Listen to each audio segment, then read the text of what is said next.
ಎಲ್ಲರಿಗೂ good morning. ಇವತ್ತು ಭಾನುವಾರ ಬೆಳಗ್ಗೆ 9:30 ಆಗಿತ್ತು. ಏನು ಅಡುಗೆ ಮಾಡೋದು ಅಂತ ಯೋಚನೆ ಮಾಡಿ ಅಷ್ಟೊತ್ತಿಗೆ ಮೀನು ತೊಗೊಂಬಂದಿದ್ರು. ಹೋದ ವಾರ ಹೇಳಿದ್ದು ಈ ವಾರ ಮೀನು ತೊಗೊಂಬಂದಿದ್ರು. ತೊಗೊಳ್ಳಿ ಅಂತಿದ್ರು. ಸರಿ ಏನು ಮಾಡೋದು ಅಂತ ಹೇಳಿ ತೊಗೊಂಡ್ವಿ. ತವಾ ಫ್ರೈ ಮಾಡೋಣ ಅಂತ ಹೇಳಿ.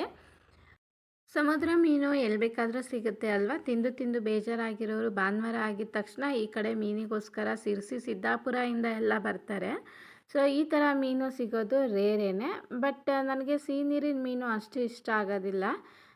ಅದರಲ್ಲಿ ಗೌರಿ ಮೀನು, ಫಾರ ಮೀನು ಅಂತ ಎಲ್ಲ ಬರುತ್ತೆ, ಅದೆಲ್ಲ ಚೆನ್ನಾಗಿರುತ್ತೆ. ಬಟ್ ನಾವಿವತ್ತು ತೊಗೊಂಡಿರೋದು ತುಂಬ ಸಣ್ಣ ಸಣ್ಣ ಮೀನಾಗಿತ್ತು. ಬಟ್ ತೊಗೊಂಬಂದ್ಬಿಟ್ಟಿದಾರಲ್ಲ ಅಂತ ಹೇಳಿ ಇದನ್ನು ಒಂದು ಸತಿ ಟೇಸ್ಟ್ ಮಾಡೋಣ ಅಂತ ಹೇಳಿ ತೊಗೊಂಡ್ವಿ. ಸೊ ನಮ್ಮಮ್ಮನೂ ನಮ್ಮ ಮನೆಯವರು ಈ ಥರ ಮೀನಿದೆ ತೊಗೋಬೋದಾ ಅಂತ ಹೇಳಿ ನನ್ನ ಹತ್ರ ಕೇಳ್ತಾಯಿದ್ರು. ಯಾಕಂದರೆ ಪ್ರತಿ ಸತಿ ಕ್ಲೀನ್ ಮಾಡೋದು ಮೀನನ್ನ ನಾನೇ. ಹಾಗಾಗಿ ಯಾಕಂದರೆ ಇದು ತುಂಬ ಚಿಕ್ಕ ಚಿಕ್ಕ ಮೀನಾಗಿತ್ತು. ಇದು ಕ್ಲೀನ್ ಮಾಡೋದಕ್ಕೆ ಸುಮಾರು ಹೊತ್ತು ಹಿಡಿಯುತ್ತೆ ಮತ್ತು ರಿಸ್ಕ್. ಹಾಗಾಗಿ ಮೊದಲೇ ಅವರು ಕೇಳ್ಕೊತಾ ಇದ್ರು ಕ್ಲೀನ್ ಮಾಡ್ಬೋದಾ ಅಂತ ಹೇಳಿ. ಸರಿ ಅಂತ ಹೇಳಿ ತೊಗೊಂಡ್ವಿ. ಯಾಕಂದರೆ ನಾವು ಯಾವಾಗಲೂ ಗೌರಿ ಮೀನು ಅಂತ ತೊಗೋತೀವಿ. ಗೌರಿ ಮೀನಿಲ್ಲಿ ರೇಟು 250 ರುಪೀಸ್ ಕೆಜಿ, 250 ರೂಪಾಯಿ. ಟೇಸ್ಟ್ ಕೂಡ ತುಂಬ ಚೆನ್ನಾಗಿರುತ್ತೆ. ಬಟ್ ಈ ಥರ ಮೀನು ಒಂದು ಸತಿ ಟ್ರೈ ಮಾಡೋಣ ಅಂತ ಹೇಳಿ ತೊಗೊಂಡ್ವಿ. ಪರವಾಗಿಲ್ಲ. ಒಂದೊಂದು ಮೀನು ಎಲ್ಲ ಮಿಕ್ಸ್ ಇತ್ತು ಇದರಲ್ಲಿ. 2-3 ಜೊತೆ ಮಿಕ್ಸ್ ಇತ್ತು. ಗಿರ್ಲು ಮತ್ತು ಮತ್ತೇನೋ ಹೇಳಿದರು, ನನಗೆ ಅದು ಗೊತ್ತಾಗಲಿಲ್ಲ. ಬಟ್ ನನಗೆ ಇಲ್ಲಿ ಗಿರ್ಲಿ ಮೀನು ಅಂತ ಹೇಳಿ ನೇಸಾಗೊಂದಿದೆ, ನಾನು ತೋರಿಸ್ತೀನಿ ನಿಮಗೆ. ಅದು ಒಂದು ಟೇಸ್ಟ್ ನನಗಿಷ್ಟ ಆಯಿತು. ಬಟ್ ಬಾಕಿದು ಯಾವುದು ಅಷ್ಟಿಷ್ಟ ಆಗಲಿಲ್ಲ. 2 ಕೆ ಜಿ ತೊಗೊಂಬಿಟ್ಟಿದ್ವಿ. ನಮಗದು ತುಂಬ ಜಾಸ್ತಿ ಆಗೋಯಿತು. ಕ್ಲೀನ್ ಮಾಡೋಕ್ಕೆ ಆಗಲಿಲ್ಲ, ಕಷ್ಟನೇ ಆಗೋಯಿತು. ನನಗೆ ಮೀನು ವಿಷಯದಲ್ಲಿ ಮಾತ್ರ ಅವರು ಇವರು ಕ್ಲೀನ್ ಮಾಡಿದ್ರೆ ಇಷ್ಟ ಆಗಲ್ಲ. ನಾನೇ ಕ್ಲೀನ್ ಮಾಡಬೇಕು. ಯಾಕಂದರೆ ನನಗೆ ಆ ಹೊಟ್ಟೆನಲ್ಲಿ ಯಾವುದು ಪಚ್ಚಿ ಇರಬಾರ್ದು, ತಲೆ ಫುಲ್ಲು ಕ್ಲೀನ್ ಆಗಿರಬೇಕು. ಆಮೇಲೆ ಆ ಹೊರ್ಚಲು ಅಂತಾರಲ್ಲ, ಮೇಲ್ಗಡೆ ಸಿಪ್ಪೆ ಸಿಪ್ಪೆ ಇರುತ್ತಲ್ಲ, ಅದೆಲ್ಲ ಕ್ಲೀನಾಗಿ ತೊಳೆದು ವಾಶ್ ಮಾಡಿರಬೇಕು. ಹಾಗಾಗಿ ನಮ್ಮ ಮನೇಲಿ ಫಿಶ್ ಕ್ಲೀನ್ ಮಾಡೋದು ನಾನೇ. ಬಟ್ ಇವತ್ತು ಮಾತ್ರ ನಿಜವಾಗ್ಲೂ ತುಂಬಾ ಸಾಕಾಗೋಯಿತು. ನೋಡಿ ಇದು ಟೇಸ್ಟ್ ಚೆನ್ನಾಗಿರುತ್ತೆ. ಇದು ಮುಳ್ಳು ಕಡಿಮೆ ಇರುತ್ತೆ. ಆ್ಯಕ್ಚುಲಿ ಇದು ಈ ಜಾತಿ ಮೀನಲ್ಲಿ ಇದು ದೊಡ್ಡ ಸೈಜ್ ಮೀನು. ಇಷ್ಟೇ ಉದ್ದ ಇದು ಬರೋದು. ಇಲ್ಲ ಅಂದರೆ ತುಂಬ ಚಿಕ್ಕ ಚಿಕ್ಕದು ಬರುತ್ತೆ. ಈ ಮೀನಿಗಿಂತ ಮೀನಿನ ಮೀಸೆನೇ ಉದ್ದ ಇರುತ್ತೆ. ಜಾರ್ಕೊಂಡು ಹೋಗುತ್ತೆ, ತುಂಬ ನೇಸಾಗಿರುತ್ತೆ. ಇದ್ರ ಮೇಲೆ ಹೊರ್ಚಲು ಇರೋದಿಲ್ಲ. ಚೆನ್ನಾಗಿರುತ್ತೆ, ಟೇಸ್ಟ್ ಚೆನ್ನಾಗಿರುತ್ತೆ. ನನಗಿದೊಂದು ಇಷ್ಟರಲ್ಲಿ ಇದೊಂದು ನನಗೆ ಸ್ವಲ್ಪ ಇಷ್ಟ ಆಯಿತು. ಇದು ಜಾಸ್ತಿ ಇರಲಿಲ್ಲ, ಸ್ವಲ್ಪನೇ ಇತ್ತು. ನನ್ನ ಮಗಳಿಗೆ ಅಂತ ಹೇಳಿ ನಾನು ಎತ್ತಿಟ್ಟೆ. ಕೊನೆಗೂ ಅಂತೂ ಇಂತೂ ಒದ್ದಾಡಿ ಎಷ್ಟು ಕ್ಲೀನ್ ಮಾಡಿ ಇದು ನಮಗೆ ಅಂತ ಇಟ್ಕೊಂಡ್ವಿ. ಇದಿಷ್ಟು ನಾಯಿಗೆ ಅಂತ ಹೇಳಿ, ನಾಯಿಗೆ ಎಕ್ಸ್ಟ್ರಾ ಸಾರು ಮಾಡೋಣ ಅಂತ. ಹೊರಜಲೆಲ್ಲ ನಾನು ಎತ್ತಲಿಲ್ಲ, ನಾಯಿಗಲ್ವ. ಅದು ಅವರೆಲ್ಲ ಹಸಿ ಮೀನನ್ನೇ ಹಿಡ್ಕೊಂಡು ತಿಂತಾರೆ. ಅಂಥದ್ರಲ್ಲಿ ತುಂಬ ಡೀಪ್ ಕ್ಲೀನ್ ಮಾಡೋಕ್ಕಾಗಲ್ಲ ಅಂತ ಹೇಳಿ ನಾನು ಅಷ್ಟಕ್ಕೆ ನಿಲ್ಲಿಸ್ದೆ. ಆಮೇಲೆ ಮೀನು ಸಾರು ಅಮ್ಮ ಮಾಡಿದರು. ಅದರ ರೆಸಿಪಿ ನನಗೆ ತೋರಿಸ್ಲಿಕ್ಕಾಗಿಲ್ಲ, ನೆಕ್ಸ್ಟ್ ಟೈಮ್ ತೋರಿಸ್ತೀನಿ. ಇದು ಮೀನು ಫ್ರೈಗೆ ಅಂತ ಹೇಳಿ ನಾನು ಖಾರದ ಪುಡಿ ಎಲ್ಲ ರೆಡಿ ಮಿಕ್ಸ್ ಖಾರ ಹಾಕ್ದೇನೆ ನಾನೇ ಖಾರನ ರೆಡಿ ಮಾಡ್ತಾಯಿದ್ದೆ.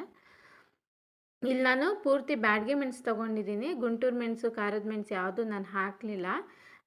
ಯಾಕಂದರೆ ಮೀನು ಫ್ರೈ ಮಾಡಲಿಕ್ಕೆ ಖಾರ ಜಾಸ್ತಿ ಇದ್ದಷ್ಟು ಚೆನ್ನಾಗಿ ಅಲ್ವಾ. ಖಾರ ಜಾಸ್ತಿ ಬೇಕು ಅಂತ ಹೇಳಿ ನಾನು ಬ್ಯಾಡಗಿ ಮೆಣಸು ಮಾತ್ರ ತೊಗೊಂಡೆ. ಅದಕ್ಕೆ ಸ್ವಲ್ಪ ಕಾಳು ಮೆಣಸು ಜಾಸ್ತಿ ಹಾಕ್ತಾಯಿದ್ದೀನಿ. ಒಂದು ಅರ್ಧ ಟೀ ಸ್ಪೂನಷ್ಟು ಕಾಳು ಮೆಣಸು, ಆಮೇಲೆ ಒಂದು ಏಲಕ್ಕಿ, ಆಮೇಲೆ ಒಂದು ನಕ್ಷತ್ರದ ಹೂವು, ಒಂದು 5-6 ಲವಂಗ, ಮತ್ತು ಒಂದು 2-3 ಇಂಚು ಚಕ್ಕೆನ ಹಾಕಿ ಮಿಕ್ಸ್ ಮಾಡಿಕೊಂಡು ಹುರ್ಕೋತಾ ಇದ್ದೀನಿ. ಬ್ಯಾಡಗಿ ಮೆಣಸು ಜಾಸ್ತಿನೇ ತೊಗೊಂಡಿದ್ದೀನಿ. ಸಾಧಾರಣ ಒಂದು ಇದರಲ್ಲಿ 16-17 ಬ್ಯಾಡಗಿ ಮೆಣಸಿದೆ. ಆಮೇಲೆ ಶುಂಠಿ ಬೆಳ್ಳುಳ್ಳಿ ಪೇಸ್ಟನ್ನು ಹಾಕ್ಕೋಬೇಕು ಅಂತ ಏನಿಲ್ಲ. ಶುಂಠಿ ಬೆಳ್ಳುಳ್ಳಿ ನೀವು ಹಾಗೆ ಬಿಡಿಸಿ ಹಾಕ್ಕೊಂಡ್ರೆ ಸಾಕು. ಬಟ್ ನಾನು ರೆಡಿ ಮಿಕ್ಸ್ ಮಾಡ್ಕೊಳ್ಳೋಣ ಅಂತ ಹೇಳಿ ಪೇಸ್ಟ್ ಮಾಡ್ಕೊಂಬಿಟ್ಟೆ. ಹೋಮ್ ಮೇಡ್ ಪೇಸ್ಟ್ ಇದು. ನಾನೇ ಬೆಳ್ಳುಳ್ಳಿನ ಬಿಡಿಸಿ ಜಜ್ಜಿ ಪೇಸ್ಟ್ ಮಾಡ್ಕೊಂಡಿದ್ದೆ. ಆಮೇಲೆ ಯಾಕೋ ಬೇಡ, ಈ ಥರನೇ ಖಾರ ಹಾಕಿದರೆ ಟೇಸ್ಟ್ ಚೆನ್ನಾಗಿ ಬರುತ್ತೆ ಅಂತ ಹೇಳಿ ನಾನು ಈ ಥರ ಖಾರ ಮಾಡಿಕೊಂಡೆ. ಬಟ್ ಶುಂಠಿ ಬೆಳ್ಳುಳ್ಳಿ ಪೇಸ್ಟ್ ಮಾಡ್ಕೊಂಡಿದ್ನಲ್ವ, ಅದನ್ನೇ ಹಾಕಿಬಿಟ್ಟು ಸ್ವಲ್ಪ ಎಣ್ಣೆಯಲ್ಲಿ ಫ್ರೈ ಮಾಡಿಕೊಂಡೆ. ಆಮೇಲೆ ಒಂದು ಅರ್ಧದಿಂದ 3/4 ಟೀ ಸ್ಪೂನ್ನಷ್ಟು ನಾನು ಅರಿಶಿನ ಪುಡಿ ಸೇರಿಸ್ತಾ ಇದ್ದೀನಿ. ಮೀನು ಸ್ವಲ್ಪ ಗೌಲು ಜಾಸ್ತಿ, ಹಾಗಾಗಿ ಸ್ವಲ್ಪ ಜಾಸ್ತಿ ಅರಿಶಿನ ಪುಡಿ ಹಾಕ್ಕೊಂಡ್ರೆ ಏನಾಗಲ್ಲ. 1-1.5 ಟೇಬಲ್ ಸ್ಪೂನು ಧನಿಯಾ ಪುಡಿನ ಸೇರಿಸಿದ್ದೀನಿ. ಎಲ್ಲ ಹಾಕಿ ಒಂದು ಸಣ್ಣ ಉರಿನಲ್ಲಿ, ಜಾಸ್ತಿ ಉರಿ ಇರಬಾರ್ದು. ಇದೆಲ್ಲ ಪೌಡ್ರ್ ಆಗಿರೋದ್ರಿಂದ ಸೀದೋಗಿರೋ ವಾಸನೆ ಬಂದ್ಬಿಡೋದು, ಬೇಗ ತಳ ಹಿಡಿಯುತ್ತೆ.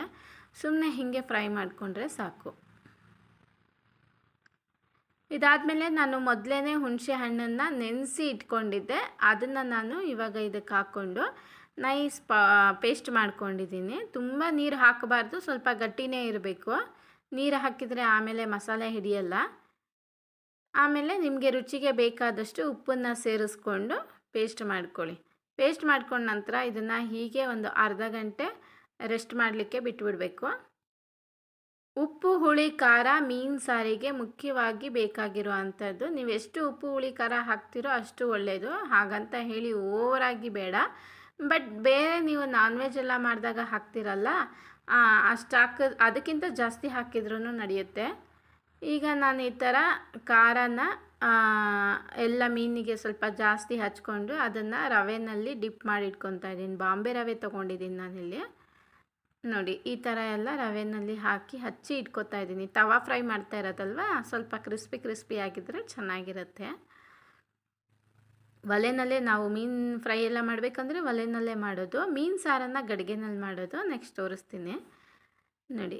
ಈ ರೀತಿ ಹಂಚಿಟ್ಟಿದ್ದೆ. ಹಂಚ ಮೇಲೆ ಈ ರೀತಿ ಎಲ್ಲ ರವೆ ಹಾಕಿ ಎಲ್ಲ ರೆಡಿ ಮಾಡಿ ಇಟ್ಕೊಂಡಿರೋ ಅಂತಹ ಮೀನು ಫ್ರೈನ ಹಂಚ ಮೇಲೆ ಹಾಕಿ ರೆಡಿ ಬೇಯಲಿಕ್ಕೆ ಇಡ್ತಾ ಇದ್ದೀನಿ. ಈಗ ಎಣ್ಣೆ ಎಷ್ಟು ಬೇಕೋ ಅಷ್ಟು ಎಣ್ಣೆ ಹಾಕಬೇಕು. ಎಣ್ಣೆ ಹಾಕಬೇಕಂದ್ರೆ ಮೀನು ಫ್ರೈ ಮಾಡಬೇಕಂದ್ರೆ ಸ್ವಲ್ಪ ಜಾಸ್ತಿನೇ ಬೇಕಾಗುತ್ತೆ. ಫಸ್ಟೇ ಹಂಚ ಮೇಲೆ ಸ್ವಲ್ಪ ಎಣ್ಣೆ ಹಾಕಿ ರೆಡಿ ಮಾಡಿ ಇಟ್ಕೊಳ್ಳಿ. ಆಮೇಲೆ ಅದ್ರ ಮೇಲೆ ಮತ್ತೆ ಸ್ವಲ್ಪ ಎಣ್ಣೆ ಹಾಕಿ. ಇವಾಗ ನಾನು ಇದನ್ನು ಒಂದು 10ರಿಂದ 12 ನಿಮಿಷ ಸಣ್ಣ ಉರಿನಲ್ಲಿ ನೀವು ಇದನ್ನು ಬೇಯಿಸ್ಕೋಬೇಕಾಗತ್ತೆ. ದೊಡ್ಡ ಉರಿ ಮಾಡಿದ್ರೆ ಮೇಲ್ಗಡೆ ಖಾರ ಸೀದೋಗಿರುತ್ತೆ, ಒಳಗಡೆ ಮೀನು ಬೆಂದಿರೋದಿಲ್ಲ. ಸಣ್ಣ ಉರಿನಲ್ಲಿ ಇದನ್ನು ಬೇಯಿಸ್ಕೋಬೇಕು. ಎರಡೂ ಕಡೆ ತಿರುವಾಕಿ. ನೋಡಿ, ನೋಡಲಿಕ್ಕೆ ಎಷ್ಟು ಚೆನ್ನಾಗಿ ಕಾಣಿಸ್ತಿದೆ ಅಲ್ವಾ? ಟೇಸ್ಟ್ ಕೂಡ ಅಷ್ಟೇ ಚೆನ್ನಾಗಿತ್ತು. ಆದರೆ ಮೀನು ಟೇಸ್ಟ್ ನನಗೆ ಅಷ್ಟಿಷ್ಟ ಆಗಿಲ್ಲ. ನೀವು ಒಮ್ಮೆ ಟ್ರೈ ಮಾಡಿ. ನೀವು ಟ್ರೈ ಮಾಡಿ ಹೇಗಾಯಿತು ಅಂತ ಹೇಳಿ ನನಗೆ ಕಮೆಂಟ್ ಸೆಕ್ಷನ್ನಲ್ಲಿ ತಿಳಿಸಿ. ಮತ್ತೊಮ್ಮೆ ಸಿಗ್ತೀನಿ. ಅಲ್ಲಿವರೆಗೂ ಟಾಟಾ ಬಾಯ್, ಟೇಕ್ ಕೇರ್.